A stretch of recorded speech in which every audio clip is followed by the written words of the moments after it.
Avui el que venim aquí és a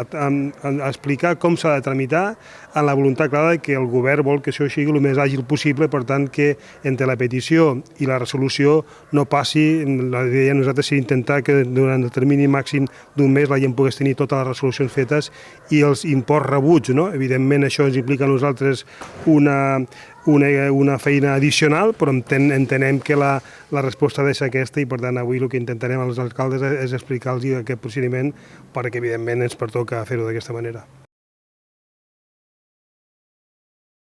Bé, que 10 milions repartiran, bàsicament cada ajuntament rebrà, diguéssim, el que ha de fer és avaluar les seves incidències, hi haurà unes peticions a través de la Generalitat que canalitzarem a través de la pròpia delegació del govern i cada departament farà càrrec de les seves, del que són els seus espais. Evidentment, si realment les peticions que hi ha sobrepassen els 10 milions, el que farem serà ampliar aquesta apertura, però recordem que això sí que són ajudes i indemnitzacions a fons perdut, vull dir, aquí no hi ha res que sigui retornable.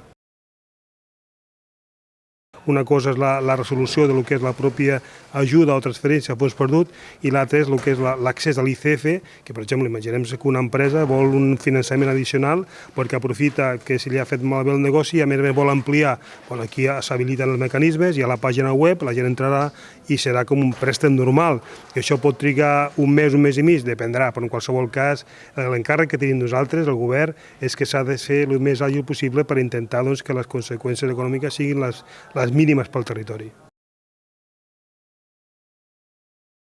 Hi ha també